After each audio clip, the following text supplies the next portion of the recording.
بسم الله الرحمن الرحيم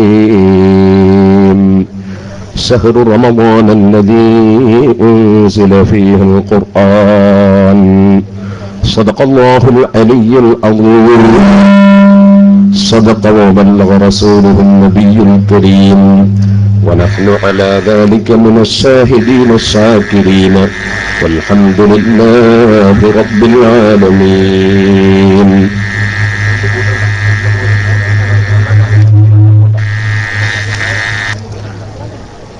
ആദരണീയരായ ഖുറാത്തങ്ങൾ, മറ്റ് സാദാത്തുക്കൾ,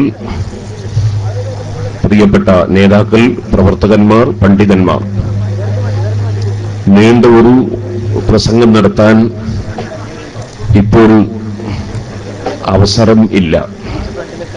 ഇവിടെ നിന്ന് ഏകദേശം 100 കിലോമീറ്റർ അല്ലെ മഗ്‌രിബ് നിസ്കാരത്തിന് ഒരു പള്ളി ഉദ്ഘാടനത്തിന് എത്തണം.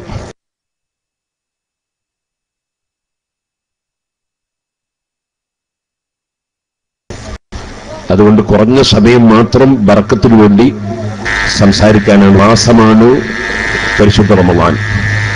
അത് നമുക്ക് ആത്മീയ സംസ്കരണം നേടാനുള്ള സന്ദർഭമാണ്. ആവശ്യം വരുമ്പോൾ പിടിക്കാം. നമുക്ക് ആത്മീയമായ സംസ്കരണം നേടാനുള്ള സന്ദർഭമാണ്. ഖുർആൻ ലോകത്തോട് ആഹ്വാനം ചെയ്യുന്നത് സമാധാനപരമായ ജീവിതമാണ്. അതുകൊണ്ട് തന്നെ സർവ ജാതി മത വ്യത്യാസമന്യേ സർവ്വജനങ്ങളും സൗഹാർദ്ദത്തിലും സഹകരണത്തിലും സഹോദരീ സഹോദരന്മാരായി ജീവിക്കണം എന്നതാണ് ഖുർആനിന്റെ ആശയം. യാ അയ്യുഹന്നാസ്, ഓ ജനങ്ങളെ. ഖുർആനിന്റെ സംബോധനം ജാതി മത വർഗ വർണ്ണ ദേശ ഭാഷ രാഷ്ട്രീയ വ്യത്യാസമന്യേ എല്ലാവരെയും വിളിച്ച് ഖുർആൻ പറയുന്നു, ഇന്നാ ഖലഖനാകും മിൻ ദക്കരിൻ വ ഉൻസ. നിങ്ങളെ ഒരേ ഒരു അച്ഛനമ്മമാരിൽ നിന്നാണ് നാം സൃഷ്ടിച്ചിട്ടുള്ളത്. നിങ്ങൾ ഒരു ബാപ്പയുടെയും ഉമ്മയുടെയും മക്കളാണ്. നിങ്ങൾ കലഹിക്കേണ്ടവരല്ല, നിങ്ങൾ കുഴപ്പം കൂടേണ്ടവരല്ല, ആക്രമിക്കേണ്ടവരല്ല, തെറി പറയേണ്ടവരല്ല, ചീത്ത പറയേണ്ടവരല്ല. നിങ്ങൾ ഒരേ അച്ഛനമ്മമാരുടെ മക്കളാണ്. നിങ്ങളിൽ പലർക്കും പല ഗോത്രങ്ങളും തറവാടുകളും കുടുംബങ്ങളും പലതുമായി നിങ്ങളെ വേർതിരിച്ചിട്ടുണ്ട്. അത് നിങ്ങൾ വേർതിരിയാൻ വേണ്ടിയാണ്. ഇന്ന അക്രമക്കും ഇൻദല്ലാഹി അത്ഖാക്കും, നിങ്ങളിൽ ഏറ്റവും കൂടുതൽ അള്ളാഹുവിന്റെ അടുക്കൽ, ലോകസട്ടാവിന്റെ അടുക്കൽ ആദരവുള്ളവൻ നിങ്ങളിൽ ഏറ്റവും കൂടുതൽ ഭക്തിയുള്ളവനാണ് എന്ന് ഖുർആൻ പറയുന്നു. ഈ ഭക്തി നേടിയെടുക്കാൻ വേണ്ടി അല്ലാഹു തആല നമുക്ക് തന്ന ഒരു സുവർണാവസരമാണ് പരിശുദ്ധ റമളാൻ. അതുകൊണ്ടാണ് യാ അയ്യുഹല്ലദീന ആമനൂ കുതിബ അലൈക്കുമുസ് സിയാമു കമാ കുതിബ അലല്ലദീന മിൻ ഖബ്ലിക്കും ലഅല്ലക്കും തത്തഖൂൻ എന്ന് ഖുർആൻ പറഞ്ഞിട്ടുള്ളത്. നിങ്ങൾക്ക് ഭക്തി ഉണ്ടാകാനാണ് നോമ്പ് നിർബന്ധമാകപ്പെട്ടത്. അപ്പൊ നമുക്ക് ഭക്തി ഉണ്ടാവുക എന്നതാണ് പരിശുദ്ധ റമളാൻ നമുക്ക് അല്ലാഹു സുബ്ഹാനഹു വ തആല തന്നതിന്റെ യഥാർത്ഥ ഉദ്ദേശ ലക്ഷ്യം എന്നത് മുസ്ലിം സമുദായം ഒരിക്കലും വിസ്മരിക്കാൻ പാടില്ല. പരിശുദ്ധമായ റമളാനിൽ നാം ചെയ്യേണ്ട സൽക്കർമ്മങ്ങൾ ഏറ്റവും പ്രധാനമായി ഖുർആൻ പാരായണം വർദ്ധിപ്പിക്കുക, അതുപോലെ ധർമ്മം വർദ്ധിപ്പിക്കുക, സാധുക്കളെ സഹായിക്കുക. കടലോര പ്രദേശത്ത് വലിയ കടൽക്ഷോഭമുണ്ടായി. അത് ചാലിയത്തും അതുപോലെ താനൂരിലും പരപ്പനങ്ങാടിയിലുമൊക്കെ ആയിരക്കണക്കിന് പാവപ്പെട്ട കടൽ തൊഴിലാളികൾ അവർക്ക് ഭക്ഷണം കഴിക്കാൻ പോലും വകുപ്പില്ലാതെ ബുദ്ധിമുട്ടിയിരിക്കുകയാണ്. അതുകൊണ്ട് തന്നെ ഇന്നലെ ഉച്ചസമയത്ത് കുറ്റ്യാടിയിൽ വെച്ച് പ്രസംഗിക്കുമ്പോൾ പള്ളിയിൽ വെച്ചും അതുപോലെ അതിനുശേഷമുള്ള എല്ലാ പ്രസംഗങ്ങളിലും ഏറ്റവും കൂടുതൽ സമൂഹത്തോട് നാം ഊന്നിപ്പറയുന്നത് ആ പാവപ്പെട്ട കടൽ തൊഴിലാളികൾക്ക് ഭക്ഷണം നൽകാൻ വേണ്ടി SOS ആയിരക്കണക്കിന് കിറ്റുകൾ നൽകുകയാണ്. നിങ്ങളെല്ലാവരും സഹായിക്കണം എന്നാണ്. കടലോര പ്രദേശത്ത് ജീവിക്കുന്ന ജനങ്ങൾ പഴയകാലം മുതലേ അവർ ഇവിടെയും കൊടുക്കുന്നുണ്ടെന്നാണ് ജില്ലാ പ്രസിഡന്റ് പറഞ്ഞത്. അൽഹംദുലില്ലാഹ്, അല്ലാഹു ബർക്കത്ത് ചെയ്യട്ടെ. എല്ലാ സ്ഥലങ്ങളിലും സാധുക്കളെ സഹായിക്കുക. കാന അജ്വദൻ നാസ്, മുഹമ്മദ് നബി സല്ലല്ലാഹു അലൈഹി വസല്ലം ഏറ്റവും കൂടുതൽ ഔദാര്യം ചെയ്യുന്ന ആളായിരുന്നു. വഅജ്വദു മാ യകൂനു ഫി റമളാൻ, റമളാനിനോടനുബന്ധിച്ചാണ് നബി സല്ലല്ലാഹു അലൈഹി വസല്ലം ഏറ്റവും കൂടുതലായി സാധുക്കളെ സഹായിക്കുകയും ഔദാര്യം ചെയ്യുകയും ചെയ്തിട്ടുള്ളത് എന്ന് ഇമാം ബുഖാരി റിപ്പോർട്ട് ചെയ്ത ഹദീസിൽ ഉണ്ട്. അതുകൊണ്ട് ഏറ്റവും കൂടുതൽ സാധുക്കളെ സഹായിക്കേണ്ട ഒരു സന്ദർഭമാണ് റമളാൻ. മറ്റ് സമുദായങ്ങളുമായി ഏറ്റവും കൂടുതൽ സൗഹാർദ്ദം പങ്കിടേണ്ട സന്ദർഭമാണ് റമളാൻ. മുസ്ലിം സമുദായത്തിലുള്ള മുഴുവൻ ആളുകളും പരസ്പരം ഐക്യത്തോടെയും സ്നേഹത്തോടെയും ജീവിക്കണം. പരിശുദ്ധ റമളാനിലെ ഏറ്റവും പ്രധാനപ്പെട്ട ഒരു രാത്രിയാണ് ലൈലത്തുൽ ഖദർ. ആ ലൈലത്തുൽ ഖദറിന്റെ ദിവസം പോലും പ്രാർത്ഥനയ്ക്ക് ഉത്തരം കിട്ടാത്തവരുണ്ടെന്ന് മുഹമ്മദ് റസൂലുള്ളാഹി സ്വല്ലല്ലാഹു അലൈഹി വസല്ലം പറഞ്ഞു. അതാരാണ്? വഅഖവാനി മുതസാരിമാനി, പരസ്പരം പോരടിച്ച് ജീവിക്കുന്ന ആളുകൾ, പരസ്പരം അക്രമം ചെയ്യുന്ന ആളുകൾ, പരസ്പരം ചീത്ത പറയുന്ന ആളുകൾ, പരസ്പരം കണ്ടാൽ മിണ്ടാതെ നടക്കുന്ന ആളുകൾ, അത്തരം ആളുകളുടെ പ്രാർത്ഥനയ്ക്ക് ലൈലത്തുൽ ഖദറിന്റെ അന്നും ബറാഅത്ത് രാവിലും ഉത്തരം കിട്ടുകയില്ലെന്ന് മുഹമ്മദ് റസൂലുള്ളാഹി സ്വല്ലല്ലാഹു അലൈഹി വസല്ലം പഠിച്ചിട്ടുണ്ട്. അതുകൊണ്ട് പരിശുദ്ധ റമളാനിലെ പ്രാർത്ഥനകൾ അല്ലാഹു സ്വീകരിക്കണമെങ്കിൽ നമ്മൾ കുടുംബ ബന്ധം ചേർക്കുന്നവരാകണം, അയൽവാസികൾക്ക് നന്മ ചെയ്യുന്നവരാകണം. കുടുംബം എന്ന് പറയുമ്പോൾ നിങ്ങൾ ശ്രദ്ധിക്കണം, അവിടെ മുസ്ലിം അമുസ്ലിം വ്യത്യാസം ഇസ്ലാമിലില്ല. കുടുംബം കുടുംബം തന്നെയാണ്. ഒരു ചെറിയ ഉദാഹരണം ഞാൻ പറയാൻ കൂടുതൽ സമയം ഇല്ല. ഒരു മുസ്ലിമായ മനുഷ്യൻ അദ്ദേഹത്തിന്റെ ആ ഭാര്യ ആയിഷയെ ഒതുവെടുത്തതിന് ശേഷം തൊട്ടുപോയാൽ വീണ്ടും ഒതുവെടുക്കാതെ നിസ്കരിക്കാൻ പറ്റില്ല എന്നൊരു കർമ്മശാസ്ത്ര നിയമം. അതേസമയത്ത് അതേ ആയിഷയുടെ ഭർത്താവ് അബൂബക്കർ, ആ അബൂബക്കർ സ്പർശിച്ചത് സ്വന്തം പെങ്ങളായ ഒരു അമുസ്ലിം സഹോദരിയെ ആണെങ്കിൽ, ഒരു മുസ്ലിം ആയി ഒരാൾ ഇസ്ലാമിലേക്ക് വരുമ്പോ ചിലപ്പോൾ അയാളുടെ പെങ്ങളും അമ്മയും ഒക്കെ അമുസ്ലിം സഹോദരിമാരാകാൻ സാധ്യതയുണ്ടല്ലോ. അത്തരത്തിലുള്ള അമുസ്ലിം സഹോദരിയായ ഒരു അമുസ്ലിം സ്ത്രീയെയാണ് അദ്ദേഹം സ്പർശിച്ചതെങ്കിൽ അദ്ദേഹത്തിന്റെ ഒതു മുറിയില്ല, അതേ ഒതു കൊണ്ട് തന്നെ നിസ്കരിക്കാം എന്നാണ് നിയമം. കാരണം പെങ്ങൾ ഏത് മതത്തിൽപ്പെട്ടവളാണെങ്കിലും പെങ്ങൾ തന്നെയാണ്, അമ്മ ഏത് മതത്തിൽപ്പെട്ടവരാണെങ്കിലും അമ്മ തന്നെയാണ്. അതേസമയത്ത് ഭാര്യ തന്നെയാണ്, ഭാര്യയെ തൊട്ടാൽ ഒതു മുറിയും എന്ന നിയമമാണ്, പെങ്ങളെ തൊട്ടാൽ ഒതു മുറിയൂലാണ് നിയമമാണ്. അവിടെ വർഗീയതയൊന്നും ഇസ്ലാമിൽ ഇല്ല. ഇസ്ലാം എന്ന് പറയുന്നത് വർഗീയതയിലേക്ക് ക്ഷണിക്കുന്നവൻ നമ്മളിൽപ്പെട്ടവരല്ല എന്നാണ് മുഹമ്മദ് നബി സല്ലല്ലാഹു അലൈഹി വസല്ലം തങ്ങളുടെ പ്രസ്താവന. ഒരു വർഗത്തിൽപ്പെട്ടവരോടും ഒരു പാർട്ടിയിൽപ്പെട്ടവരോടും ഒരു കക്ഷിയിൽപ്പെട്ടവരോടും വൈരാഗ്യമോ വിദ്വേഷമോ ഇല്ലാതെ ജീവിക്കുക എന്നതാണ് മഹാനായ മുഹമ്മദ് നബി സല്ലല്ലാഹു അലൈഹി വസല്ലം പഠിപ്പിച്ചു തന്ന സ്വഭാവം. അതുകൊണ്ടാണ് അവിടുന്ന് പറഞ്ഞത്, മോനെ അനസേ, ഒരാളോടും എത്ര തന്നെ നിന്നോട് ഇങ്ങോട്ട് തെറ്റ് ചെയ്തവരാണെങ്കിലും ആരോടും വിദ്വേഷമില്ലാതെ വൈരാഗ്യമില്ലാതെ നിനക്ക് ജീവിക്കാൻ കഴിയുമെങ്കിൽ നീ അങ്ങനെ ജീവിക്കണം. വദാലിക മിൻ സുന്നത്തി, അതാണ് പ്രവാചകനായ എന്റെ ജീവിതചര്യ. ഫമൻ അഹ്യാ സുന്നത്തി, എന്റെ ജീവിതചര്യ വല്ലവരും സജീവമാക്കിയാൽ ഫഖദ് അഹബ്ബനി, അവൻ എന്നെ സ്നേഹിച്ചവനാണ്. വമൻ അഹബ്ബനി കാന മഈ ഫിൽ ജന്ന, എന്നെ സ്നേഹിച്ചവൻ എന്റെ കൂടെ സ്വർഗ്ഗത്തിലാണെന്ന് മുഹമ്മദ് റസൂലുള്ളാഹി സ്വല്ലല്ലാഹു അലൈഹി വസല്ലം നിങ്ങൾ പഠിപ്പിച്ചു. അതുകൊണ്ട് തന്നെ ആരോടും ഒരു വിദ്വേഷവും വൈരാഗ്യവും നമുക്കുണ്ടാകാൻ പാടില്ല. ലാ യജ്രിമന്നകും സനആനു ഖൗമിൻ അലാ അല്ലാ തഅദിലു ഇദിലു, ഒരാളോടും വിദ്വേഷം വെച്ചുകൊണ്ട് നാം അനീതി ചെയ്യാൻ പാടില്ല. നീതി മാത്രമേ നാം ചെയ്യാൻ പാടുള്ളൂ. ആ നീതി മുസ്ലിമിനോടും അമുസ്ലിമിനോടും നീതി പുലർത്തുന്നവർ ആകണം. ഖുർആൻ പഠിപ്പിച്ച തത്വങ്ങൾ അങ്ങനെയാണ്. ലാ യൻഹാകുമുല്ലാഹു അനിൽ ലദീന ലം യുഖാതിലൂകും ഫിദ്ദീനി വലം യുഖ്രിജൂകും മിൻ ദിയാരികും അൻ തബറൂഹും വതുഖ്സിതു ഇലൈഹിം ഇന്നല്ലാഹ യുഹിബ്ബുൽ മുഖ്സിതീൻ. നിങ്ങളോട് സൗഹാർദ്ദത്തിൽ ജീവിക്കുന്ന അമുസ്ലിം സഹോദരന്മാർ, അവർക്ക് നിങ്ങൾ ഗുണം ചെയ്തു കൊടുക്കുക, അവർക്കോട് നിങ്ങൾ നീതി പുലർത്തുക. അത് പടച്ചവൻ വിരോധിക്കുന്നില്ലെന്ന് മാത്രമല്ല, അത്തരക്കാരെ അള്ളാഹു ഇഷ്ടപ്പെടുകയാണ് ചെയ്യുന്നത് എന്ന് പരിശുദ്ധ ഖുർആൻ അസന്നിഗ്ധമായി പ്രഖ്യാപിക്കുകയാണ്. അങ്ങനെ ജാതി മത വ്യത്യാസമന്യേ മുഴുവൻ ആളുകൾക്കും നീതി, അതാണ് ഇസ്ലാം. ഇപ്പോൾ സമയമില്ലാത്തതുകൊണ്ട് ഞാൻ ചരിത്രങ്ങളിലേക്കൊന്നും കടക്കുന്നില്ല. അലി ഇബ്നു അബീ ത്വാലിബ് റളിയല്ലാഹു അൻഹു ഇസ്ലാമിക രാഷ്ട്രത്തിന്റെ തലവനായിരിക്കുന്ന കാലത്ത് അലി ഇബ്നു അബീ ത്വാലിബ് റളിയല്ലാഹു അൻഹുവിനോടും ആ രാഷ്ട്രത്തിലെ പൗരന്മാരോടും യുദ്ധം ചെയ്യാൻ വേണ്ടി ഒരു സമൂഹം വന്നു. ഒരു രാഷ്ട്രത്തിന്റെ അധിപൻ ആ രാഷ്ട്രത്തെ വെട്ടിപ്പിടിക്കാൻ വേണ്ടി വരുമ്പോൾ നോക്കി നിൽക്കാൻ കഴിയില്ലെന്ന് എല്ലാവർക്കും അറിയാമല്ലോ. അതൊരു രാജ്യത്തിന്റെ സംരക്ഷണത്തിന് ആവശ്യമാണ്.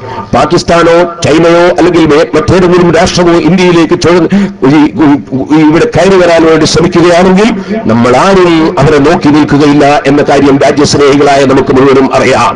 ഇവിടെ നമ്മുടെ രാജ്യം നമ്മൾ സംരക്ഷിക്കും, അത് ഉറപ്പാണ്. അതേപോലെ മഹാനായ അലി ഇബ്നു അബീ ത്വാലിബ് റളിയല്ലാഹു അൻഹു ഭരിക്കുന്ന ഭരണത്തിൽ ആ ഭരണം നടക്കുന്ന രാഷ്ട്രത്തിലേക്ക് നുഴഞ്ഞു കയറാൻ വേണ്ടി ശ്രമിച്ചവരോട് യുദ്ധം ചെയ്യുന്ന ഒരു രംഗം. ആ യുദ്ധം നടന്നു കഴിഞ്ഞ് തിരിച്ചു പോകുന്ന സമയത്ത് പടത്തൊപ്പി വീണുപോയി അലി ഇബ്നു അബീ ത്വാലിബ് റളിയല്ലാഹു അൻഹുവിനോട്. മഹാനവന് കുറെ തെരഞ്ഞെടുപ്പ് കിട്ടിയില്ല. പിറ്റേ ദിവസം പകലിങ്ങനെ പോകുമ്പോൾ ഒരു മജൂസിയുടെ കൈവശത്തിൽ ആ പടത്തൊപ്പി കണ്ടെത്തി. അദ്ദേഹം ഒരു ആഗ്നേയനാണ്, അഗ്നിയെ തീരെ ആരാധിക്കുന്ന ഒരു സമുദായത്തിൽപ്പെട്ട ആളാണ്. അലി റളിയല്ലാഹു അൻഹു പറഞ്ഞു, ഈ പടത്തൊപ്പി എന്റേതാണ്, അത് എനിക്ക് തരണം. പക്ഷെ അദ്ദേഹം പറഞ്ഞു, നിങ്ങളുടേതല്ല, എന്റേതാണ്. അലി ഇബ്നു അബീ ത്വാലിബ് റളിയല്ലാഹു അൻഹു അത്ഭുതപ്പെട്ടു. ഞാനത് നിനക്ക് വിറ്റിട്ടില്ല, വെറുതെ വന്നിട്ടില്ല, പിന്നെ നിന്റേതാകല്. അപ്പൊ അദ്ദേഹം പറഞ്ഞു, ഇതെന്റെ കൈവശത്തിലാണ്, എന്റെ കൈവശത്തിലാണ്. കൈവശാവകാശം ഒരു ദിവാണല്ലോ. എന്നിട്ട് അദ്ദേഹം പറഞ്ഞു, ബൈനി വബൈനക ഖാദിൽ മുസ്ലിമീൻ, മുസ്ലിമീങ്ങളുടെ ഒരു ജഡ്ജിയുണ്ട്, നിങ്ങൾ ഭരണാധികാരിയാണ്, ഒരു കോടതി വേറെയുണ്ട്. ആ കോടതിയിലെ ജഡ്ജി സുറൈഹ് റളിയല്ലാഹു അൻഹു, അദ്ദേഹത്തിന്റെ മുമ്പിൽ നിങ്ങളും വരൂ, ഞാനും വരാം. അലി റളിയല്ലാഹു അൻഹു പറഞ്ഞു, അത് ന്യായമാണ്. നിയമപാലകന്മാരുടെ മുന്നിൽ, അതുപോലെ നിയമം നടപ്പാക്കേണ്ടവരുടെ മുന്നിൽ, അതുപോലെ കോടതിയുടെ മുന്നിൽ അനുസരിക്കുന്നത് ഭരണാധികാരിയായ എന്റെയും കടപ്പാടാ. അതുകൊണ്ട് ഞാനും വരുന്നു. അലി റളിയല്ലാഹു അൻഹുവും അദ്ദേഹവും ഒന്നായി കോടതിയിലേക്ക് പോയി. അലി റളിയല്ലാഹു അൻഹു കോടതിയിൽ കേസ് ബോധിപ്പിച്ചു. ആ കേസ് ബോധിപ്പിച്ചപ്പോൾ അതാ അദ്ദേഹത്തിന്റെ അലി ഇബ്നു അബീ ത്വാലിബ് ഭരണാധികാരിയാണ്. ആ ഭരണാധികാരിയുടെ വാക്ക് മാത്രം കേട്ടിട്ട് ജഡ്ജി തീരുമാനമെടുത്തില്ല. അപ്പുറത്തുള്ള ആളോട് വിശദീകരണം ചോദിച്ചു. രണ്ടു പക്ഷത്തൊന്നും കേൾക്കാതെ ഒരു തീരുമാനം പറയാൻ പാടില്ലല്ലോ. അങ്ങനെ അദ്ദേഹം ചോദിച്ചു. അദ്ദേഹം പറഞ്ഞു, മജൂസ് പറഞ്ഞു, ഈ പടത്തൊപ്പി അലിയിന്റേതാണ്, ഭരണാധികാരിയായ അലി ഇബ്നു അബീ ത്വാലിബിന്റെയാണ് അദ്ദേഹം വാദിക്കുന്നു. പക്ഷെ ഞാൻ പറയുന്നു, ഇത് എന്റേതാണ്, എന്റെ കൈവശത്തിലാണ് എന്നത് ഒരു തെളിവാണ് അദ്ദേഹം പറയുന്നത്. സുറൈഹുൽ ഖാദി പറഞ്ഞു, ഓ അലി ഇബ്നു അബീ ത്വാലിബ്, നിങ്ങൾ കളവ് പറയില്ല എന്നൊക്കെ എനിക്ക് സ്വന്തത്തിൽ വിശ്വാസമുണ്ട്. പക്ഷേ ഞാൻ കോടതിയിലെ ജഡ്ജിയാണ്, എനിക്ക് ന്യായപരമായി മാത്രമേ ഇരിക്കാൻ പറ്റൂ. നിങ്ങൾക്ക് നിങ്ങൾ അവകാശം തെളിയിക്കാനുള്ള തെളിവും ഉണ്ടോ? മഹാനായ അലി ഇബ്നു അബീ ത്വാലിബ് റളിയല്ലാഹു അൻഹു ചോദിച്ചു, എന്താണ് തെളിവ് വേണ്ടത്? 2 സാക്ഷികൾ വേണം. ഓ, 2 സാക്ഷികളെ തരാം. ആരാണ് സാക്ഷി? ഒന്ന് എന്റെ മകൻ ഹസനാണ്, മറ്റൊന്ന് എന്റെ അടിമ ഖംബറുമാണ്. അവർക്കറിയാം ഈ പടത്തൊപ്പി എന്റേതാണ്. അവർ 2 സാക്ഷി പറയും. പക്ഷേ നിങ്ങൾ ഓർക്കണം, ഭരണാധികാരിയായ അലി ഇബ്നു അബീ ത്വാലിബ് റളിയല്ലാഹു അൻഹുവിന്റെ മുഖത്ത് നോക്കി ജഡ്ജി പറഞ്ഞു, ഹസൻ നിങ്ങളെ മകനാണ്, അദ്ദേഹം സാക്ഷിക്ക് പറ്റൂല. അലി റളിയല്ലാഹു അൻഹു ചോദിച്ചു, സ്വർഗത്തിലാണെന്ന് മുഹമ്മദ് നബി സല്ലല്ലാഹു അലൈഹി വസല്ലം പ്രഖ്യാപിച്ചൊരു മഹാനല്ലേ എന്റെ മകൻ ഹസൻ? നബി തങ്ങളുടെ മുഹമ്മദ് നബിയുടെ മകളെ മകനല്ലേ അത്? സാക്ഷിക്ക് പറ്റൂലേ? അപ്പോൾ ജഡ്ജി പറഞ്ഞു, സാക്ഷിക്ക് മറ്റുള്ള കേസിലൊക്കെ പറ്റും, എനിക്കും കുറച്ച് വിശ്വാസമുണ്ട്, സ്വർഗാവകാശിയാണ്, നേതാവാണ്. പക്ഷേ ബാപ്പാക്ക് അനുകൂലമായി മകൻ സാക്ഷി പറഞ്ഞാൽ പറ്റൂല. നിങ്ങൾ ബാപ്പയാണ്, ബാപ്പക്ക് അനുകൂലമായി മകൻ സാക്ഷിക്ക് പറ്റൂല. അതുകൊണ്ട് നിങ്ങൾ ഈ കേസിൽ അദ്ദേഹം സാക്ഷിക്ക് പറ്റൂല. അലി റളിയല്ലാഹു അൻഹു പിന്നെ അവിടെ നിയമം കയ്യിലെടുക്കാൻ പോയിട്ടില്ല, ഭരണത്തിന്റെ ഹുങ്ക് കാണിക്കാൻ പോയിട്ടില്ല. അലി റളിയല്ലാഹു അൻഹു പറഞ്ഞു, ഇതാ ഈ പടത്തൊപ്പി നിങ്ങൾ എടുത്തു മജൂസി, ഞാൻ പോവുകയാണ്, ഞാൻ നിയമത്തിന്റെ മുമ്പിൽ ഇതാ അനുസരണം കാണിക്കുകയാണ്. ഒരു തീവ്രവാദവും ഭീകരവാദവും ഇസ്ലാമിലില്ല. അതെ, നിങ്ങൾ എടുത്തോ. മജൂസിക്ക് വിട്ടുകൊടുത്തു. അപ്പൊ മജൂസി പറഞ്ഞു, പോകല്ല അലിയെ, പോകല്ല. എന്തേ?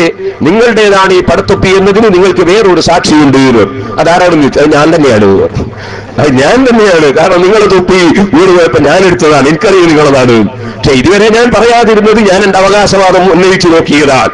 പക്ഷെ നിങ്ങളുടെ ഈ നീതിപൂർവകമായ സമീപനം, ഭരണാധികാരിയായിട്ട് പോലും നിങ്ങൾ നിയമത്തിന് വിധേയമായി ജീവിക്കുകയും നീതിപൂർവകമായി കാര്യങ്ങൾ നീക്കുകയും ചെയ്യുന്നു എന്ന ഈ സമീപനം എനിക്ക് നിങ്ങളോട് അങ്ങേയറ്റത്തെ ബഹുമാനം ഉണ്ടാക്കി തീർത്തിരിക്കുകയാണ്. അതിനാൽ ഈ പടത്തൊപ്പി നിങ്ങളുടേതാണ്. നിങ്ങളുടെ ഈ സമൂഹത്തിൽ ഒരു മെമ്പറാകാൻ ഞാനും ആഗ്രഹിക്കുന്നു. അശ്ഹദു അല്ലാ ഇലാഹ ഇല്ലല്ലാഹ് അശ്ഹദു അന്ന മുഹമ്മദൻ റസൂലുള്ളാഹ്. ആ മജൂസി മുസ്ലിമായി. അലി റളിയല്ലാഹു അൻഹു പറഞ്ഞു, നിനക്ക് ഞാൻ ആ പടത്തൊപ്പി നേരത്തെ തന്നു കഴിഞ്ഞു. കൊടുത്തത് തിരിച്ചു വാങ്ങാന്ന് പറഞ്ഞാൽ ഛർദ്ദിച്ചതിലേക്ക് രണ്ടാമതും നാവിട്ട് നിൽക്കുന്ന നായയുടെ സ്വഭാവമാണെന്ന് നബി സല്ലല്ലാഹു അലൈഹി വസല്ലം പറഞ്ഞിട്ടുണ്ട്. അതുകൊണ്ട് കൊടുത്തത് ഞാൻ തിരിച്ചു വാങ്ങൂല. പക്ഷേ നിങ്ങൾ ഈ നീതിയെയും സത്യത്തെയും അംഗീകരിച്ചതിനാൽ നിങ്ങളോട് അങ്ങോട്ട് എനിക്ക് ആദരവുണ്ട്. അതിനാൽ എന്റെ കുതിരയെയും നിങ്ങൾക്ക് ഞാൻ സംഭാവന തരുന്നു എന്ന് പറഞ്ഞ് അലി റളിയല്ലാഹു അൻഹു കുതിരയെയും കൊടുത്തു. ഇതാണ് ഇസ്ലാം. ഈ ആശയം കണ്ടുകൊണ്ടാണ് ഇസ്ലാമിലേക്ക് ജനങ്ങൾ ആകൃഷ്ടരായത്. ഈ സുന്ദരമായ ഇസ്ലാമിനെ പലപ്പോഴും തീവ്രവാദത്തിന്റെയും ഭീകരവാദത്തിന്റെയും നിയമം കയ്യിലെടുക്കുന്നതിന്റെയും മുഖങ്ങൾ നൽകി ഈ ഇസ്ലാമിന്റെ സൗന്ദര്യത്തെ വാസ്തവത്തിൽ കരിവാരിത്തേക്കുന്നത് നിയമങ്ങളെ മറികടക്കുന്ന, അതുപോലെ തന്നെ വ്യവസ്ഥകളെ മറികടക്കുന്ന, ഭരണഘടനകളെ വെല്ലുവിളിക്കുന്ന, സമൂഹത്തിന്റെ മുന്നിൽ തീവ്രവാദവും ഭീകരവാദവും അക്രമവും അതുപോലെ വർഗീയതയും ഒക്കെ ഉണ്ടാക്കുന്ന കക്ഷികളാണ് ഇസ്ലാമിന്റെ സുന്ദരമായ മുഖത്ത് കരിവാരിത്തേക്കുന്നത്. അവരുടെ നാശങ്ങളിൽ നിന്ന് ഈ സമുദായത്തെ അല്ലാഹു കാക്കുമാറാകട്ടെ. അതുകൊണ്ട് സുഹൃത്തുക്കളെ, വീട്ടിൽ സംസാരിക്കുന്നില്ല. ഖുർആൻ ഇവിടെ പഠിപ്പിച്ചത് അത് വെറുതെ വന്ന ഖുർആനല്ല. ഖുർആൻ ബയ്യിനാത്തും മിനൽ ഹുദാ, സന്മാർഗത്തിന്റെ വിവരണങ്ങളാണ്. ഖുർആൻ മുഴുവനും സന്മാർഗത്തിന്റെ വിവരണങ്ങളാണ്. വൽ ഫുർഖാൻ, സത്യാസത്യത്തിന്റെ വിവേചനമാണ് ഖുർആൻ. ആ ഖുർആൻ അവതരിപ്പിക്കപ്പെട്ട മാസമാണ് റമദാൻ. ഇവിടെ നമ്മൾ മുന്നൊരുക്കം നടത്തണം. എങ്ങനെയാണ് മുന്നൊരുക്കം നടത്തേണ്ടത്? നമ്മളൊക്കെ ഒന്ന് നന്നായി കുളിക്കണം. എങ്ങനെയാണ് കുളിക്കേണ്ടത്? മഴവെള്ളത്തിലല്ല, പിന്നെ ചൂടുവെള്ളത്തിലല്ല. കുളിക്കേണ്ടത് നമ്മുടെ കണ്ണിൽ നിന്നൊലിക്കുന്ന വെള്ളത്തിലൂടെയാണ് കുളിക്കേണ്ടത്. കുടിക്കേണ്ടത്. ആ വെള്ളം എങ്ങനെയാണ് കിട്ടുക? അതിന് കുഴിക്കേണ്ട ഒരു കിണറുണ്ട്, വെക്കേണ്ട ഒരു വികാസമുണ്ട്. ആ വികാസം വെക്കേണ്ടത് മനുഷ്യന്റെ മനസ്സിനാണ്. മനസ്സിന് വികാസം വെക്കുമ്പോൾ കണ്ണിലൂടെ ഒലിക്കുന്ന ഒരു ഉറവ് വെള്ളമുണ്ട്, അതിനാണ് കണ്ണുനീരെന്ന് പറയുന്നത്. ആ കണ്ണുനീര് കൊണ്ട് നമ്മുടെ ആത്മാവിനെ കഴുകി വൃത്തിയാക്കണം, നമ്മുടെ മനസ്സിനെ കഴുകി വൃത്തിയാക്കണം.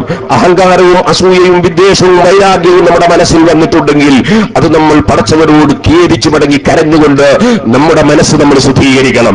നമ്മുടെ ജീവിതത്തിൽ പടച്ചവൻ പൊരുത്തപ്പെടാത്ത വല്ലതും പ്രവർത്തിച്ചു പോയിട്ടുണ്ടെങ്കിൽ, നമ്മുടെ വാക്കുകളിൽ വല്ലതും അള്ളാഹു പൊരുത്തപ്പെടാത്തത് വന്നുപോയിട്ടുണ്ടെങ്കിൽ, നമ്മുടെ ജീവിതത്തിൽ അള്ളാഹു കൽപ്പിച്ചത് ഒഴിഞ്ഞു പോവുകയോ അള്ളാഹു വിരോധിച്ച് സംഭവിക്കുകയോ ചെയ്തിട്ടുണ്ടെങ്കിൽ അതിനെല്ലാം പടച്ച റബ്ബിനോട് കരയണം.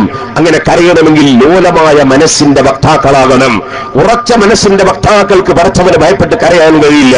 അത് ഖുർആൻ മറ്റൊരു സ്ഥലത്ത് പറഞ്ഞിട്ടുണ്ട്. ثم قست قلوبكم من بعد ذلك فهي كالحجارة أو أشد قسوة وإن من الحجارة لما يتفجر منه الأنهار وإن منها لما يشقق فيخرج منه الماء وإن منها لما يهبط من خشية الله.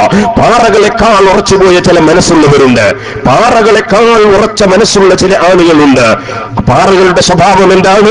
وإن منها لما يشقق فيخرج منه الماء. ആ പാറകൾ പൊട്ടിക്കീറി വെള്ളമൊലിക്കുന്നത് നിങ്ങൾക്ക് കാണാം. അങ്ങനെ അള്ളാഹുവിന് ഭയപ്പെട്ട് പൊട്ടിക്കീറി വെള്ളമൊലിക്കുന്ന കല്ലുകളുണ്ട്. എന്നാലും 1000 വഅദ് കേട്ടാലും ഉത്ബോധനം കേട്ടാലും മനസ്സ് പൊട്ടി അള്ളാഹുവിന്റെ മുമ്പിൽ ഒന്ന് കരഞ്ഞ് രണ്ടിട്ട് കണ്ണുനീരൊലിക്കാത്ത ചില മനസ്സുകളുണ്ട്. അവരുടെ മനസ്സങ്ങനെ ഉറച്ചുപോയി എന്ന് പരിശുദ്ധ ഖുർആൻ പഠിപ്പിച്ചു. അള്ളാഹു അക്കൂട്ടത്തിൽ നമ്മൾ ഉൾപ്പെടുത്താതിരിക്കട്ടെ. അള്ളാഹുവിന്റെ കാരുണ്യം ലഭിക്കുന്നത് വിശാല മനസ്സുള്ളവർക്കാണ്. റഹിമല്ലാഹു റജുലൻ സംഹൻ ഇദാ ബാഅ അവിസ്തറാ അവിത്തലാഖ്. കിട്ടാനുള്ള അവകാശം ചോദിച്ചു വാങ്ങുമ്പോഴും ഒരു വസ്തു വിൽക്കുമ്പോഴും ഒരു വസ്തു വാങ്ങുമ്പോഴും അവിടെയെല്ലാം വിശാലമായ മനസ്സുള്ള മനുഷ്യൻ, വിശാലമായ മനസ്സുള്ള മനുഷ്യൻ അവനാണ് പടച്ചവന്റെ കാരുണ്യമെന്ന് പരിശുദ്ധ ഖുർആൻ. ആ ഖുർആനിൽ നമ്മുടെ ഉപ്പാപ്പയായ ആദ്യത്തെ മനുഷ്യൻ ആദം നബി അലൈഹി സ്വലാത്തു വസ്സലാമിന്റെ മക്കളുടെ ഒരു ചരിത്രം പറഞ്ഞിട്ടുണ്ട്. ഒന്ന് ഖാബീൽ, ഒന്ന് ഹാബീൽ. ഹാബീലിന് പടച്ചവൻ ചില അനുഗ്രഹങ്ങൾ നൽകിയപ്പോൾ ഖാബീൽ എന്ന സ്വന്തം സഹോദരൻ, ആ സഹോദരൻ വാസ്തവത്തിൽ അപ്പുറത്തെ സഹോദരന്റെ അനുഗ്രഹത്തിൽ സന്തോഷിക്കേണ്ടവനാണ്. പക്ഷേ അദ്ദേഹം അസൂയ വെച്ചു. ആ അസൂയയുടെ പേരിൽ അദ്ദേഹം പ്രശ്നം സൃഷ്ടിച്ചു. അങ്ങനെ പ്രശ്നം സൃഷ്ടിച്ചപ്പോൾ ആരാണ് പടച്ചവന്റെ അടുക്കൽ സ്വീകരിക്കപ്പെട്ടവർ എന്ന് പരിശോധിക്കാൻ വേണ്ടി ഖുർബാന നടത്താൻ തീരുമാനിച്ചു. ഖുർബാന സ്വീകരിക്കപ്പെട്ടത് ഹാബീലിന്റേതായിരുന്നു, ഖാബീലിന്റേതല്ല. ഖാബീൽ പിന്നെ ഭീഷണിയുടെ സ്വരം ഉന്നയിച്ചു. അതെ, അദ്ദേഹം പറഞ്ഞു ലാഖതുലന്നക, നിന്നെ ഞാൻ കൊന്നുകളയുമെന്ന് ഭീഷണിപ്പെടുത്തി. അത് കടുത്ത മനസ്സുള്ളവരുടെ സ്വഭാവമാണ് ഭീഷണി. ആ ഭീഷണി ഖാബീൽ നടത്തിയപ്പോൾ ഖുർആൻ പറഞ്ഞു, വിശാല മനസ്സുള്ള ഹാബീലിന്റെ മറുപടി ലൈൻ ബസത്ത ഇലയ്യ യദക ലിതഖതുലനി മാ അന ബിബാസിത്തിൻ യദിയ ഇലൈക്. നീ എന്നെ വധിക്കാൻ വേണ്ടി ഇങ്ങോട്ട് കൈനീട്ടിയാലും ഞാൻ എന്റെ കൈ നിന്നെ വധിക്കാൻ അഗ്രേസന്നം എന്ന് ഞാൻ ഈ സമയത്ത് പ്രഖ്യാപിക്കുകയാണ്. ഭയം അത് ആദം നബി അലൈഹി സ്വലാത്തു വസ്സലാമിന്റെ അസൂയക്കാരനായ ഒരു സഹോദരനും അസൂയക്ക് വിധേയമായ നിരപരാധിയായ ഹാബീലിന്റെയും സംഭവം വിവരിച്ചുകൊണ്ട്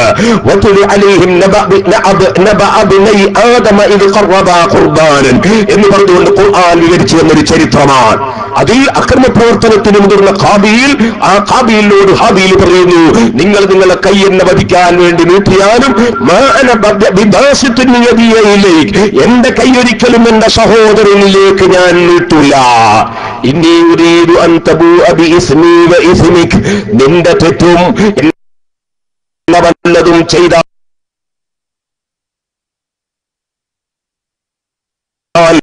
എന്നെ ഒരുപക്ഷേ നിനക്ക് കഴിയും. ആക്രമിച്ചതിന്റെ ഒരിക്കലും തന്നെ തിരിച്ചു പഠിപ്പിച്ചത് സമാധാനപരമായ അന്തരീക്ഷം ഉണ്ടാകാൻ ചിന്തിക്കുന്ന ഒരു നല്ല സമൂഹം ഇവിടെ വളരാനാണ് ഖുർആൻ ഇത് നമുക്ക് പഠിപ്പിച്ചു തന്നിട്ടുള്ളത്. അതുകൊണ്ട് ഞാൻ നിങ്ങളോട് ഉണർത്തട്ടെ, നമുക്ക് ഇവിടെ ഈ പരിപാടി, ഞങ്ങൾ പല സ്ഥലത്തും പരിപാടി നടന്നു. ഇതേ പ്രസംഗം ഇന്നലെ ഞാൻ കുറ്റ്യാടി പള്ളിയിൽ വെച്ച് ദിക്ർ ഹൽഖയിൽ നടത്തിയിട്ടുണ്ട്. ഞാൻ കൊല്ലത്ത് വെച്ച് 2 സ്ഥലത്ത് വെച്ച്, തിരുവനന്തപുരം കൊല്ലത്ത് നടത്തിയിട്ടുണ്ട്. ഇപ്പൊ ഒരു പള്ളി ഉദ്ഘാടനത്തിൽ പോകാൻ കണ്ണൂർ ജില്ലയിൽ അവിടെ വെച്ച് നടത്താറുണ്ട്. എല്ലാ സ്ഥലത്തും നമ്മൾ നടത്തുന്ന പ്രസംഗം തന്നെയാണിത്. അൽഹംദുലില്ലാ, ഇസ്ലാം ജിഹാദ് ഭീകരത എന്ന പേരിൽ ഞാനൊരു പ്രസംഗം നടത്തി ചെന്നൈയിൽ വെച്ചു. അതിന്റെ CD പ്രകാശനം ചെയ്തത് തൃശൂർ ജില്ലയിലെ കൊടുങ്ങല്ലൂരിലെ CI അവറുകളായിരുന്നു. ഒരു വലിയ കുറേ മഹല്ലുകൾ ചേർന്നുള്ള ഒരു സംയുക്ത മഹല്ലിന്റെ ഒരു നബിദിന പരിപാടി. അതിൽ CI സാറാണ് ഉദ്ഘാടനം. അദ്ദേഹം അത് പ്രകാശനം ചെയ്തു. അദ്ദേഹം അത് കൊണ്ടുപോയി കേട്ടുനോക്കി. കേട്ടതിന് ശേഷം അതിന്റെ കോപ്പി എടുത്തിട്ട് പോലീസ് സ്റ്റേഷനിൽ എല്ലാ പോലീസുകാർക്കും അദ്ദേഹം ഫ്രീ ആയിട്ട് വിതരണം ചെയ്തു. അത് എന്റെ ഇസ്ലാം ജിഹാദ് ഭീകരത എന്ന CD-യാണ്. ഇത് നമ്മൾ എല്ലാ സ്ഥലത്തും ചെന്നൈയിൽ പോയാലും അത് തന്നെയാണ് പറയുന്നത്. ഇനി ലോകത്തെവിടെ ചെന്നാലും ഇത് തന്നെയാണ് നമുക്ക് പറയാനുള്ളത്. കാരണം നമുക്ക് മാതൃകയായി നമുക്ക് ദിശ നൽകുന്നത് പരിശുദ്ധ ഖുർആനാ. ആ ഖുർആൻ അവതരിപ്പിക്കപ്പെട്ട മാസമാണ് ഈ പരിശുദ്ധ റമദാൻ നമ്മുടെ മുന്നിൽ വരുന്നത്. നമ്മളൊക്കെ പടച്ചവരോട് കരഞ്ഞു പറഞ്ഞ് തൗബ ചെയ്യണം. ജീവിതത്തിൽ വന്നുപോയ എല്ലാ തെറ്റുകൾക്കും തൗബ ചെയ്യണം. ഒരാളോടും നമുക്ക് വിദ്വേഷമുണ്ടാകാൻ പാടില്ല. വൈരാഗ്യമുണ്ടാകാൻ പാടില്ല. അങ്ങനെ നല്ലവരായി നല്ലത് മാത്രം ചെയ്യുന്നവരായി നമ്മുടെ ജീവിതം നയിക്കണം. ഇതിനു മുമ്പൊരു ദിവസം ഇവിടെ പ്രസംഗിക്കാൻ എന്നെ ക്ഷണിച്ചിരുന്നു. ഞാൻ ആ സമയത്ത് പോലീസുകാർ അന്ന് നമുക്ക് അനുമതി നൽകിയിട്ടില്ലെന്നറിഞ്ഞപ്പോൾ അന്ന് ഞാൻ വരില്ലെന്ന് പറഞ്ഞു.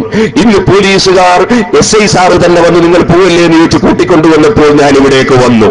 ഞാനിത് പറഞ്ഞു വന്നത്, നമ്മൾ ഇന്ത്യ രാജ്യത്ത് ജീവിക്കുന്നവരാണ്. ഇന്ത്യയുടെ ഭരണഘടനയെയും നിയമത്തെയും പൂർണ്ണമായി അംഗീകരിക്കുകയും ആദരിക്കുകയും ചെയ്യുന്നവരാണ്. പക്ഷേ നമ്മളും ഇന്ത്യയിലെ ഒരു പൗരന്മാരാണ്. ആ ബോധം നമുക്കുണ്ട്. ഞാൻ പഠിക്കുന്ന കാലത്ത് 6ാം ക്ലാസ് പഠിക്കുമ്പോൾ തലയെക്കെട്ടും കെട്ടിയിട്ട് ഞാനൊരു സാലും തലയിലിട്ടിട്ട് ഞാൻ സ്കൂളിൽ പോയിരുന്നു. അന്ന് സ്കൂളിൽ വെച്ച് തലമറക്കാൻ പാടില്ലെന്ന് ഒരു ടീച്ചർ പറഞ്ഞു. എന്റെ ബാപ്പ ചോദിച്ചു, 1947 സ്വാതന്ത്ര്യം കിട്ടിയപ്പോൾ അവരവന്റെ തലയിൽ ഒരു ടവലിടാനുള്ള സ്വാതന്ത്ര്യം കിട്ടിയിട്ടില്ലേ എന്ന് ചോദിച്ചു. ഞാനിത് പറഞ്ഞു വന്നത്, അതുകൊണ്ട് സ്വതന്ത്രരാണ് ഇന്ത്യ രാജ്യത്തുള്ള മുഴുവൻ കക്ഷികളും. എല്ലാ സമുദായവും എല്ലാ സംഘടനകളും സ്വതന്ത്രരാണ്. സ്വതന്ത്രമായി ഇന്ത്യ രാജ്യത്ത് അവരവന്റെ ആശയങ്ങൾ പറയാനുള്ള സാഹചര്യം ഇവിടുത്തെ ബഹുമാനമുള്ള ഭരണഘടന അനുവദിച്ചു കൊടുത്തിട്ടുണ്ട്. അത് അന്ത്യനാൾ വരെ ഇന്ത്യ രാജ്യത്ത് നിലനിൽക്കും. അത് നിലനിർത്താൻ വേണ്ടി SYS പ്രവർത്തിക്കും, SSF പ്രവർത്തിക്കും. ആ രാജ്യത്തിന്റെ സുരക്ഷിതത്വത്തിന് വേണ്ടിയുള്ള ഭരണഘടനയുടെ സ്വാതന്ത്ര്യം നിലനിൽക്കാൻ വേണ്ടിയുള്ള പ്രവർത്തനത്തിൽ രാജ്യത്തുള്ള മുഴുവൻ മതവിഭാഗങ്ങളും ഞങ്ങളോട് ഇന്നുവരെ സഹകരിച്ചിട്ടുണ്ട്, ഇനിയും സഹകരിക്കും എന്ന് ഞങ്ങൾ ഉറച്ചു വിശ്വസിക്കുകയാണ്. അൽഹംദുലില്ലാ, നമ്മുടെ പോലീസ് ഉദ്യോഗസ്ഥന്മാർ വളരെയേറെ റിസ്ക് അവർ ഏറ്റെടുത്തുകൊണ്ടാണ്, ഒരുപാട് പ്രയാസങ്ങൾ അനുഭവിച്ചുകൊണ്ടാണ് നമുക്കിവിടെ ഇങ്ങനെ ഒരു പ്രസംഗത്തിന് അനുമതി നൽകിയതും ഈ പ്രസംഗം നടത്താൻ നമുക്ക് അവസരം സൃഷ്ടിച്ചതും. അതിൽ ഞാൻ പോലീസ് ഉദ്യോഗസ്ഥന്മാരെ പ്രത്യേകമായി അഭിനന്ദിക്കുന്നു. അവർക്ക് രാജ്യത്ത് സമാധാനമുണ്ടാക്കാനുള്ള അവരുടെ മുഴുവൻ ശ്രമങ്ങളിലും എന്നും SYS-ന്റെയും SSF-ന്റെയും പിന്തുണയുണ്ടാകുമെന്ന് ഞാൻ പ്രഖ്യാപിക്കും. ഒരിക്കലും തന്നെ രാജ്യത്ത് കുഴപ്പമുണ്ടാക്കുന്നതിനോടോ രാജ്യത്ത് വാശിയുണ്ടാക്കുന്നതിനോടോ വൈരാഗ്യം സൃഷ്ടിക്കുന്നതിനോടോ ഞങ്ങളുടെ സംഘടന ഒരിക്കലും യോജിക്കുകയില്ല. ഞങ്ങൾക്ക് നേതൃത്വം നൽകുന്നത് മഹാനായ താജുൽ ഉലമ ഉള്ളാൽ തങ്ങളാണ്. മഹാനായ ശൈഖുന ഖമറുൽ ഉലമ കാന്തപുരം ഉസ്താദാണ്. നൂറുൽ ഉലമ MA ഉസ്താദാണ്. ജൈസുൽ ഉലമ ചിറ്റാരി ഉസ്താദാണ്. മഹാനായ ഒതുക്കുങ്ങൽ സുലൈമാൻ ഉസ്താദും പെൺമള ഉസ്താദും അതുപോലെ ഞങ്ങളെ സാദാത്തുക്കളാണ്, ആലിമീങ്ങളാണ്. അവര് പറഞ്ഞ വരയിൽ നിന്നൊരൽപ്പം വ്യതിചലിക്കാതെ അവരുടെ പിന്നിൽ അടിയുറച്ചു നിന്ന് പ്രവർത്തിക്കുന്നവരാണ് ഞങ്ങൾ നടത്തിയ കേരള യാത്രയായിരുന്നാലും അതിനു മുമ്പ് നടത്തിയ കേരള യാത്രയായിരുന്നാലും എല്ലാം മനുഷ്യ മനസ്സുകളെ കോർത്തിണക്കാനും മാനവികത തട്ടി ഉണർത്താനും വേണ്ടിയാണ് നടത്തിയതെന്ന് ഈ രാജ്യത്തുള്ള എല്ലാ നിഷ്പക്ഷരായ ജനങ്ങൾക്കും അറിയാം. അതല്ലാത്തൊരു ശബ്ദം ഞങ്ങളുടെ നാവിലൂടെ ഇന്നുവരെ വന്നിട്ടില്ല, ഇനിയും സംഭവിക്കുകയില്ല. അതുകൊണ്ട് തന്നെ നല്ലത് നാടുകളിൽ വളരണമെന്ന് ഉദ്ദേശിക്കുന്ന മുഴുവൻ ആളുകളും SYS-ന്റെ പ്രവർത്തനങ്ങളോട് സഹകരിക്കണം, SSF-ന്റെ പ്രവർത്തനങ്ങളോട് സഹകരിക്കണം, ഞങ്ങളുടെ സാധു സംരക്ഷണ പരിപാടികളോട് സഹകരിക്കണം, അതുപോലെ സ്വാതന്ത്ര്യം പരിപാടികളോട് സഹകരിക്കണം. സാധുക്കളായ കടൽക്ഷോഭം കൊണ്ട് വിഷമിക്കുന്ന ആളുകൾക്ക് നൽകുന്ന ഭക്ഷണ കിറ്റിന്റെ വിഷയത്തിൽ സഹകരിക്കണം. അങ്ങനെ എല്ലാ വിഷയത്തിലും നിങ്ങൾ എല്ലാവരുടെയും സഹകരണം ഉണ്ടാകണമെന്ന് വിനയാന്വിതനായി നിങ്ങളോട് അഭ്യർത്ഥിച്ചുകൊണ്ട് ഞാൻ എന്റെ വാക്കുകൾ നിർത്തട്ടെ. റബ്ബേ, മഴയോ വെയിലോ എന്ന് നോക്കാതെ ഈ പരിപാടിയിലേക്ക് എത്തിച്ചേർന്ന മുഴുവൻ പ്രവർത്തകർക്കും മുഴുവൻ നല്ലവരായ ജനങ്ങൾക്കും ഈ പരിപാടി ഇവിടെ സംഘടിപ്പിക്കാൻ എല്ലാ സൗകര്യങ്ങളും ചെയ്യുന്ന പോലീസ് ഉദ്യോഗസ്ഥന്മാർക്കും ഈ നാട്ടിലും പരിസരങ്ങളിലുമുള്ള ജനങ്ങൾക്കും നീ എല്ലാ നന്മയും നൽകണം റഹ്മാനേ. ഞങ്ങൾ തെറ്റിദ്ധരിച്ചവരോ ലോകത്താരുണ്ടെങ്കിലും അവരുടെയും ഞങ്ങളുടെയും മനസ്സിനെ നന്നാക്കണം റഹ്മാനേ. ആരുടെ മനസ്സിൽ ഏതൊരു നല്ലവരെ കുറിച്ച് തെറ്റിദ്ധാരണയുണ്ടോ ആ തെറ്റിദ്ധാരണകളൊക്കെ നീ തിരുത്തി തരണം റഹ്മാനെ. പരിശുദ്ധ റമളാനിനെ തൗബയിലൂടെ സ്വീകരിച്ച് ആ റമളാനിൽ കൂടുതൽ സൽക്കർമ്മങ്ങൾ ചെയ്യാൻ ഞങ്ങൾക്ക് നീ ഭാഗ്യം തരണം റഹ്മാനെ. അങ്ങനെ ഒരുപാട് റമളാനുകളെ സ്വീകരിക്കാനും യാത്രയാക്കാനും ഭാഗ്യം തരണം റഹ്മാനെ. ഞങ്ങൾക്ക് ആത്മീയ നേതൃത്വം നൽകി ഇവിടെ ദുആ ചെയ്യുന്ന ഖുറാത്തങ്ങൾ അവരുകൾക്കും മറ്റ് സയ്യിദന്മാർക്കും ഇവിടെ എത്തിച്ച് മുഴുവൻ സാദാത്തുക്കൾക്കും ആലിമീങ്ങൾക്കും മുഅ്മിനീങ്ങൾക്കും മുഅ്മിനാത്തുകൾക്കും ഈ നാട്ടിലും പരിസരങ്ങളിലുള്ള മുഴുവൻ ജനങ്ങൾക്കും പടച്ച റബ്ബേ നീ എല്ലാ നന്മയും വർദ്ധിപ്പിക്കണം റഹ്മാനെ. നിന്റെ പൊരുത്തത്തിൽ ദീർഘായുസ്സും ആഫിയത്തും ഞങ്ങൾക്കെല്ലാം നീ വർദ്ധിപ്പിക്കണം റഹ്മാനെ. ഞങ്ങളുടെ നേതാക്കളുടെ ദീർഘായുസ് കൊണ്ട് ആഫിയത്ത് കൊണ്ട് ഞങ്ങളെ നീ അനുഗ്രഹിക്കണം റഹ്മാനെ. ഞങ്ങളുടെ പ്രവർത്തകർ വിദേശത്തും നാട്ടിലും എന്തെല്ലാം പ്രയാസങ്ങൾ അനുഭവിക്കുന്നവരുണ്ടോ അവരുടെ പ്രയാസങ്ങളെല്ലാം നീ തീർത്തു കൊടുക്കണം റഹ്മാനെ. ഞാനിവിടെ വന്നപ്പോൾ നമ്മുടെ ഹമീദിന്റെ വീട് സന്ദർശിച്ചു. ഞങ്ങൾ ആ വീട്ടിന്റെ കുറെ ഗ്ലാസുകൾ പൊട്ടിയതായി കണ്ടു. അല്ലാഹു അദ്ദേഹത്തിന് ഖൈറും ബർക്കത്തും നീട്ടിക്കൊടുക്കട്ടെ. ഈ നാട്ടിലുള്ള മുഴുവൻ മുഅ്മിനീങ്ങൾക്കും അല്ലാഹു തആല അവന്റെ പ്രത്യേകമായ കാവൽ നൽകട്ടെ. സുഹൃത്തുക്കളെ, ഞങ്ങളെ നാട്ടിനടുത്ത് ഞാൻ നാദാവൃത്തുകാരനാണ്, നിങ്ങൾക്കറിയാം. എപ്പോഴും ഏറും കുത്തുമൊക്കെ ധാരാളം കണ്ടുപിടിച്ച ഒരാളാണ് ഞാൻ നാദാവൃത്തുകാരനാണ്. ഞാൻ പറഞ്ഞു വരുന്നത് ആ നാദാപുരത്ത് ഒരു വലിയ കുഴപ്പം നടന്നപ്പോൾ കുറെ വീടുകൾ എറിഞ്ഞു തകർക്കപ്പെട്ടിരിക്കുന്നു. അങ്ങനെയുള്ള വീടുകൾ മുസ്ലിമിന്റേതുമുണ്ട് അമുസ്ലിമിന്റേതുമുണ്ട്. മഹാനായ കാന്തപുരം ഉസ്താദും ഞാനും അലിബാഫത്ത് തങ്ങളുമൊക്കെ വീടുകൾ ഓരോന്നോരോന്ന് കയറി ഇങ്ങനെ നോക്കുന്നതിനിടയിൽ അവിടെ മാട്ടാമ്മൽ കുഞ്ഞമ്മദ് ഹാജി എന്ന് പറയുന്ന ഒരാളെ വീട്ടിൽ പോയി. അദ്ദേഹത്തിന്റെ ഗ്ലാസ് കുറെ തകർന്നിട്ടുണ്ട്, ജനലിന്റെ ഗ്ലാസ് തകർന്നിട്ടുണ്ട്. അപ്പൊ കുഞ്ഞമ്മദ് ഹാജിയെ ഞങ്ങൾ സമാശ്വസിക്കുമ്പോ കുഞ്ഞമ്മദ് ഹാജി പറഞ്ഞു, 4 ഗ്ലാസ് പൊട്ടിയാൽ എന്താ കാന്തപുരം ഉസ്താദ് വീട്ടിൽ വന്നില്ലേ? സഹോദരന്മാരെ, ഞാനിത് പറഞ്ഞത് അതുപോലെ ഹമീദ് സാഹിബിന്റെ 4 ഗ്ലാസ് പൊട്ടിയാൽ എന്താ ഖുറാത്തങ്ങളും മറ്റേ തങ്ങളൊക്കെ വീട്ടിൽ വന്നില്ലേ? അതുകൊണ്ട് ഞാൻ ഹമീദ് സാഹിബിനെയും സന്തോഷിപ്പിക്കുന്നു. അല്ലാഹു സുബ്ഹാനഹു വ തആല എല്ലാവർക്കും ഖൈറും ബർക്കത്തും നീട്ടി തരുമാറാകട്ടെ. എല്ലാവർക്കും അല്ലാഹു തആല നല്ല മനസ്സും നല്ലത് ചെയ്യാനുള്ള ഭാഗ്യവും വർദ്ധിപ്പിച്ചു തരുമാറാകട്ടെ. ഈ ബല്ലാക്കടപ്പുറം പ്രദേശത്തും പരിസരങ്ങളിലെ പ്രദേശങ്ങളിലൊക്കെ അല്ലാഹു ഖൈറും ബർക്കത്തും നൽകട്ടെ. ഒരു വിഷമങ്ങളും അല്ലാഹു ഈ നാട്ടിലുള്ള ഒരു ജനങ്ങൾക്കും അല്ലാഹു കൊടുക്കാതിരിക്കട്ടെ. എല്ലാവർക്കും അല്ലാഹുവിന്റെ പൊരുത്തത്തിൽ ജീവിച്ച് അവന്റെ പൊരുത്തത്തിൽ ഈമാൻ സലാമത്തായി മരിക്കാൻ മുഴുവൻ മുഅ്മിനീങ്ങൾക്കും അല്ലാഹു ഭാഗ്യം നൽകട്ടെ. അല്ലാഹുവേ ആഖിബത്തു നന്നായി അവസാനം ലാ ഇലാഹ ഇല്ലല്ലാഹ് എന്ന കലിമ ചൊല്ലി മരിക്കാൻ ഭാഗ്യം ലഭിക്കുന്ന കർമ്മങ്ങളായി ഞങ്ങളുടെ സംഘടനാ പ്രവർത്തനങ്ങളും ഞങ്ങളുടെ സ്ഥാപനങ്ങളുടെ പ്രവർത്തനങ്ങളും നീ ഖബൂൽ ചെയ്യണം റഹ്മാനേ. ഈ വരുന്ന വരവിലും സിറാജുൽ ഹുദയിലേക്ക് നേർച്ചകൾ തന്ന പലരുമുണ്ട്, ഈ സദസ്സിലുമുണ്ട്. ആര് ഞങ്ങളുടെ സ്ഥാപനങ്ങളെ സഹായിച്ചവരും നേർച്ചകൾ ഏൽപ്പിച്ചവരുമുണ്ട്, അവരുടെ എല്ലാവരുടെയും എല്ലാ ഹലാലായ ഉദ്ദേശങ്ങളും നീ നിറവേറ്റി കൊടുക്കണം റഹ്മാനേ. അവർക്കും ഞങ്ങൾക്കും ബന്ധപ്പെട്ടവർക്കുമുള്ള സർവ്വരോഗങ്ങളും നീ സുഖപ്പെടുത്തണം റഹ്മാനേ. ജോലികളിലും ബിസിനസ്സുകളിലും പഠനങ്ങളിലും അധ്യാപനങ്ങളിലും വിദേശത്തും നാട്ടിലും സർവ്വ തൊഴിലുകളിലും എല്ലാ വിഷയത്തിലും നീ ബറക്കത്ത് നൽകണം റഹ്മാനേ. പടച്ച റബ്ബേ, ജീവിതത്തിന്റെ സർവ്വരംഗവും നിന്റെ കാവലിലാക്കണം റഹ്മാനേ. ഞങ്ങളെ സ്ഥാപനങ്ങളിൽ പഠിക്കുന്നവർക്കും പഠിപ്പിക്കുന്നവർക്കും പടച്ച റബ്ബേ, ഞങ്ങളെ സ്ഥാപനങ്ങളിലേക്ക് നേർച്ചകളും സദഖകളും തന്നവർക്കും തരുന്നവർക്കും നീ അതിന്റെ ഫലം ദുനിയാവിലും ആഖിറത്തിലും നൽകണം റഹ്മാനേ. പടച്ച റബ്ബേ, ഞങ്ങളെ വാക്കുകളും പ്രവൃത്തികളും നീ പൊരുത്തപ്പെട്ടതാക്കണം റഹ്മാനേ. ചുരുങ്ങിയ സമയമേ ഇവിടെ സംസാരിക്കാൻ അവസരമുള്ള വളരെ തിരക്കിട്ട് പോകേണ്ടതുണ്ട്. പക്ഷേ ഈ സമയം മുഴുവനും അച്ചടക്കത്തോടെ നിന്ന് കേട്ട ജനങ്ങൾക്ക് നീ ഖൈറ് നൽകണം റഹ്മാനേ. പടച്ച റബ്ബേ, ഇത്രയും സമയം മഴയില്ലാതെ ബുദ്ധിമുട്ടില്ലാതെ സൗകര്യം ചെയ്ത് തന്നെ നിനക്ക് ഒരുപാട് ഹംദുണ്ട് റഹ്മാനേ. നിനക്ക് ധാരാളം ഹംദുണ്ട് റഹ്മാനേ. ഞങ്ങൾ ഒന്നിന്റെ പേരിലും അഹങ്കരിക്കുന്നവരല്ല, ഞങ്ങൾ വേദനിക്കുന്നവരാണ്. ഏത് സമുദായങ്ങൾ തമ്മിലടിക്കുന്നുണ്ടെങ്കിലും ഒരു സമുദായത്തിൽ തന്നെ പെട്ട ജനങ്ങൾ തെറ്റിദ്ധാരണ കൊണ്ട് പരസ്പരം തമ്മിലടിക്കുന്നുണ്ടെങ്കിലും പരസ്പരം തെറി പറയുന്നുണ്ടെങ്കിലും അകന്നു നിൽക്കുന്നുണ്ടെങ്കിലും കുറ്റം പറയുന്നുണ്ടെങ്കിലും അതിന്റെ പേരിൽ ഒന്നും സന്തോഷിക്കുന്നവരല്ല ഞങ്ങൾ, മനസ്സ് പൊട്ടുന്നവരാണ് ഞങ്ങൾ. പടച്ചറബേ, ഈ രാജ്യത്തുള്ള മുഴുവൻ ജനങ്ങൾക്കിടയിലും നീ സൗഹാർദ്ദം വളർത്തണം റഹ്മാനേ. ഈ നാട്ടിലും മറ്റു നാടുകളിലുമുള്ള മുഴുവൻ മുസ്ലിമീങ്ങൾക്കിടയിലും നീ ഹക്കിന്റെ മേൽ യോജിപ്പ് നൽകണം റഹ്മാനേ. സുന്നത്ത് ജമാഅത്തിൽ വിശ്വസിക്കുന്ന എല്ലാ പണ്ഡിതന്മാരെയും മുഅ്മിനീങ്ങളെയും നീ ഹക്കിന്റെ മേൽ യോജിപ്പിക്കണം റഹ്മാനേ. ഞങ്ങളെ തമ്മിലടിപ്പിച്ച് നീ നശിപ്പിക്കരുത് റഹ്മാനേ. ഞങ്ങളുടെ എല്ലാ വിഭാഗത്തിലും പെട്ട നേതാക്കൾക്കും അനുയായികൾക്കും വിശാലമായ മനസ്സ് നൽകണം റഹ്മാനേ.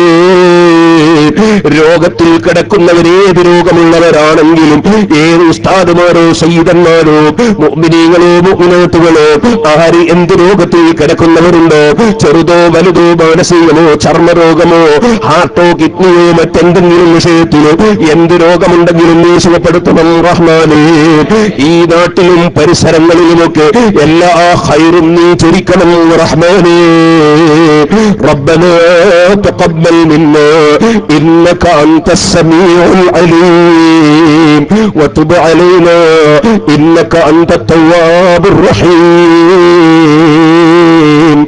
آمين برحمتك يا أرحم الراحمين. وصلى الله تعالى وسلم على خير خلقه سيدنا محمد وآله وصحبه أجمعين. سبحان ربك رب العزة عما يصفون وسلام على المرسلين والحمد لله رب العالمين. എല്ലാവരോടും ദുആ കൊണ്ട് വസിയത്ത് ചെയ്യുന്നു. മഹാനായ ശൈഖുന കാന്തപുരം ഉസ്താദ് ഇന്നലെ പെരിങ്ങത്തൂരിനടുത്തൊരു പള്ളി ഉദ്ഘാടനം ഉണ്ടായിരുന്നു. ആ ഉദ്ഘാടന സദസ്സിൽ നിന്ന് ഞാൻ പറഞ്ഞു വന്ന് മന്ത്രിച്ചു വരണം, മന്ത്രിച്ചിട്ട് പറഞ്ഞു നല്ല സന്തോഷത്തോടെ പോയി പ്രസംഗിച്ചു വരണം എന്ന് പറഞ്ഞയച്ചതാണ്. അല്ലാഹു സുബ്ഹാനഹു വ തആല കാന്തപുരം ഉസ്താദ് ദീർഘായുസ്സും ആഫിയത്തും നൽകട്ടെ. നമ്മുടെ തങ്ങളവറുകൾ രണ്ട് വാക്ക് സംസാരിക്കും, തങ്ങൾ ദുആയും ചെയ്യും. അതിലൊക്കെ എല്ലാവരും പങ്കെടുത്തിട്ട് പിരിഞ്ഞു പോകാമെന്ന് അറിയിക്കും.